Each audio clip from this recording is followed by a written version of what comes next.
Diet എടുക്കുന്നുണ്ട്, പക്ഷേ ഭയങ്കര പ്ലെയിൻ ആയിട്ടുള്ള സാലഡ് ഒന്നും കഴിച്ച് ജീവിക്കാൻ പറ്റൂല എന്ന് എന്നെ പോലെ ചിന്തിക്കുന്ന ആൾക്കാരാണ് നിങ്ങൾ. അതുകൊണ്ട് ഇന്ന് നമ്മൾ ഉണ്ടാക്കാൻ പോകുന്നത് ബട്ടർ ചിക്കൻ, അതും ഈസി ഹെൽത്തി. എങ്ങനെ ഉണ്ടാക്കാം ഞാൻ 2 മിനിറ്റിൽ പറഞ്ഞുതരാം. കാരണം പറഞ്ഞുതരാൻ എനിക്ക് നിങ്ങൾക്ക് സമയമില്ലാന്ന് എനിക്കറിയാം. So let's jump into the video. ആദ്യം നമുക്ക് ഈ ചിക്കൻ ഒന്ന് വളരെ സിമ്പിൾ ആൻഡ് ബേസിക് ആയിട്ടുള്ള ഒരു മാരിനേഷൻ കൊടുക്കാം. നിങ്ങൾക്ക് ഏത് ടൈപ്പ് ചിക്കൻ വേണമെങ്കിലും എടുക്കാം കേട്ടോ. എനിക്കൊന്ന് ബോൺലെസ് ആയിരിക്കും കുറച്ചുകൂടി ഈസി പ്രിപ്പയർ ചെയ്യാൻ. ആദ്യം ഇഞ്ചി വെളുത്തുള്ളി ഇടുക, പിന്നെ നമ്മുടെ ബേസിക് മസാലാസ് മുളക് പൊടി, മഞ്ഞൾ, വളരെ കുറച്ച് മാത്രം മല്ലിപ്പൊടി ആൻഡ് ഗരം മസാല, പെരിഞ്ജീരകം, ചിക്കൻ മസാല വേണമെങ്കിൽ ഇച്ചിരി ആഡ് ചെയ്തു. പിന്നെ അഫ്കോഴ്സ് ആവശ്യത്തിന് ഉപ്പ്, പിന്നെ കുറച്ച് ലെമൺ ജ്യൂസ്. തൈര് ഞാൻ ഒഴിക്കുന്നുണ്ട്, അതുകൊണ്ട് ലെമൺ ജ്യൂസ് കുറച്ച്. ഇതെല്ലാം ഇട്ട് നല്ലോണം മിക്സ് ചെയ്ത് കഴിഞ്ഞ് നിങ്ങളുടെ ക്ഷമ തീരുന്നവരെ ഇതൊന്ന് ഫ്രിഡ്ജിൽ മാരിനേറ്റ് ചെയ്യാൻ വെക്കുക. പക്ഷേ എനിക്ക് ഇച്ചിരി നേരം പോലും മാരിനേറ്റ് ചെയ്ത് വെക്കാൻ സമയം ഉണ്ടായില്ല. ഞാൻ ഡയറക്റ്റ്ലി ഇത് ഫ്രൈ ചെയ്യായിരുന്നു. ആക്ച്വലി ഷാലോ ഫ്രൈ ആണ്. കുറച്ച് ഓയിൽ ഒഴിച്ചാൽ മതി. ഈ ഓയിൽ തന്നെയാണ് നമ്മൾ ബാക്കി എല്ലാ ബേസിനും യൂസ് ചെയ്യുന്നത്. ഈ ചിക്കൻ എല്ല് മാത്രമേ ഉള്ളൂ നിങ്ങൾക്കൊരു തോന്നുന്നില്ല. അത് എന്തുകൊണ്ടാണെന്നറിയോ? ഇത് നാടൻ ചിക്കൻ ആയതുകൊണ്ട്. ഇനി കുറച്ച് സവോള, തക്കാളി, ഇഞ്ചി, വെളുത്തുള്ളി ഇതെല്ലാം വളരെ നന്നായിട്ട് ചോപ്പ് ചെയ്യേണ്ട,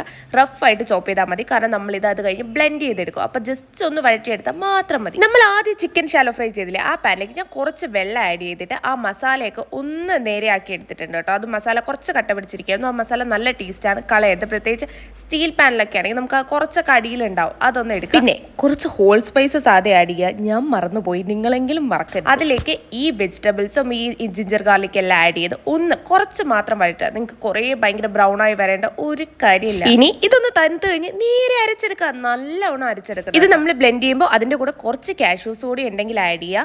നമുക്കൊരു ക്രീമിനെസ്സിന് വേണ്ടിയിട്ടാണ്. കാരണം നമ്മൾ ഇതിൽ ബട്ടറോ അങ്ങനെയുള്ള ഒരു കാര്യങ്ങളും ചേർക്കുന്നില്ലല്ലോ. കുറച്ച് വെള്ളം കൂടെ ഒഴിച്ച് ഒരു 5 to 8 മിനിറ്റ്സ് ഒന്ന് കുക്ക് ചെയ്യുക. അതിനകത്തേക്ക് നമ്മൾ ആദ്യം ആഡ് ചെയ്ത ബേസിക് സ്പൈസസ് ഓർമ്മയുണ്ടല്ലോ, മാരിനേഷന്, അത് ഇതിലേക്കും ആഡ് ചെയ്യുക. ഇനി നമ്മൾ ഈ ആഡ് ചെയ്ത പൊടികളിലേക്ക് പച്ചച്ചവ് മാറാനായിട്ട് ജസ്റ്റ് ഒരു 2 മിനിറ്റ് ഒന്ന് മിക്സ് ചെയ്യുക. ഇത് മിക്സ് ചെയ്ത് കഴിയുമ്പോൾ നല്ല അടിപൊളി ഒരു സ്മെല്ലും ഒരു കളറും ഒക്കെ കണ്ടു.